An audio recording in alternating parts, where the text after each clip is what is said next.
எல்லோருக்கும் வணக்கம். என் பேர் காசிநாதன். நான் பேசிக்காக வேளாண் பொறியாளர், ட்ரிப் இரிகேஷனில் வேலை பார்த்தேன்.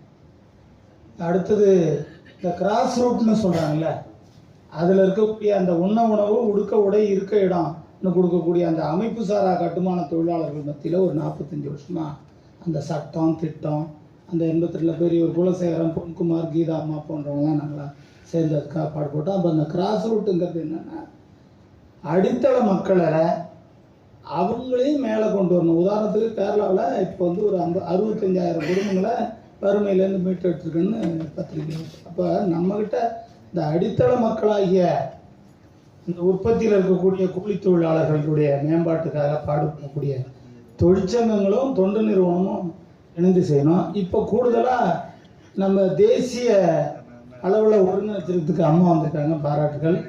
அதில் இப்போ மாநில அளவில் இப்போ தமிழ்நாட்டில் நம்ம இருக்கோன்னா, நான் அந்த நிர்வாக கட்டமைப்போ ஒரு நிமிஷம் கூடுதலாக கேள்வியாக இல்லாமல் என்னுடைய விளக்கத்துக்கு கேட்டால் அப்புறம் நீங்கள் பதில். இப்போது நம்ம நாகி அந்த மாவட்டத்தில் ஒரு டீம், அங்கே தொண்டு நிறுவனங்கிறது அதெல்லாம் வந்துடும். தொழிற்சங்கங்கள்னு சின்ன சின்ன தொழிற்சங்கம் இதே மாதிரி அந்த மாவட்டத்தில் இருக்காங்க, அமைப்பு சாரா கட்டுமானத்துறை, அது ஒரு டீம். இப்போ அடுத்தது நம்ம ஊடகத்துக்கு நீங்கள் மாவட்ட வாரியாக ஒரு டீமு உங்களுடைய நாங்கள் இப்போ அம்மா வந்து மாவட்ட வாரியாக நாகி டீமை இன்றைக்கி எல்லாம் கையெழுத்து வாங்கியிருக்காங்க. அவங்க இந்த மாநிலத்தில் இருக்கக்கூடியதை கொண்டு வந்துடுவாங்கங்கிற ஒரு தன்னம்பிக்கையே எனக்கு இப்போ வந்துடுச்சு. அதுபோல் நம்ம கூட்டமைப்பாக இப்போ ஊடகத்துறையில் திடீர்னு இப்போ உதாரணத்துக்கு அரியலூர் மாவட்டத்தில் ஒரு இஷ்யூ, அங்கே நம்ம நாகி அமைப்பும் தொண்டு நிறுவனமும் தொழிற்சங்கமும் ஊடகமும் இணைஞ்சு அந்த அடித்தள மக்களுக்கு அப்படி ஒரு கூட்டு நடவடிக்கையை அதை கொண்டு போகிறதுக்கு உங்களுடைய செயல் திட்டம் என்னன்னு சொன்னீங்கன்னா, நாங்கள் அதை இணைச்சிக்கிட்டு கொண்டு போய், அதுதான் உண்மையான ஒரு தேசிய மேற்கிந்திய, கிழக்கிந்திய, தென்னிந்திய, மத்திய இந்திய, சரி அது அப்படி கூட வச்சுங்க. இங்கே மாநிலத்தில் பார்த்தீங்கன்னா திருச்சி வந்து தமிழ்நாட்டுக்கு ஒரு மையப்பகுதி, அங்கேயும் தென் தமிழ்நாடு, மேற்கு தமிழ்நாடு, கிழக்கு தமிழ்நாடு, வடக்கு தமிழ்நாடுன்னு பிரித்து நாங்கள் வேலை பார்த்துட்ருக்கோம்.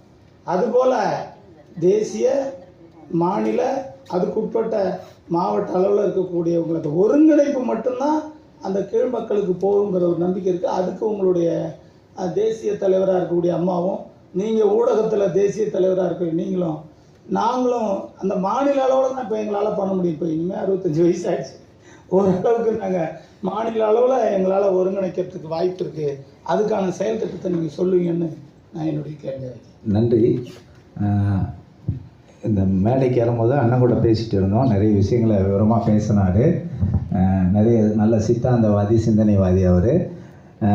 ஆனால் வயதின்மை காரணமாக வந்து அவ்வளோ செயல்பட முடியாதுன்ட்டார். அப்படியெல்லாம் கிடையாது, வயது ஒரு பொருட்டு கிடையாது எதையுமே எடுத்துகிட்டு போகிறதுக்கு. பல சாதனையாளர்கள் பார்த்திங்கன்னா 60 வயசுக்கு மேலே தான் சாதனைகள் செஞ்சுருக்காங்கிறது வரலாறு. இருந்தாலும் நம்ம இப்போ அண்ணன் சொன்ன மாதிரி இந்த அமைப்பை வந்து நம்ம பலப்படுத்தணும்னா, இப்போ நம்ம இப்போ தான் ஒரு புரிதலுக்கு வரோம் அப்படிங்கிறது நமக்கு ஒரு யதார்த்தம். இனிமேல் நம்ம கைக்கு ஒத்துக்கிட்டு இந்த மாதிரி இப்போ எங்கெங்கே எல்லாம் நீங்கள் சொல்லக்கூடிய எல்லா ஒரு டிஸ்ட்ரிக்ட்லேயும் ஒரு அமைப்பை ஏற்படுத்தலாம். எங்கள் அமைப்புகள் எல்லா இடத்துலையும் செயல்படுறாங்க, தமிழ்நாடு ஃபுல்லாக செயல்படுறாங்க. 9 மாநிலங்களில் செயல்பட்டுட்டு தான் இருக்காங்க.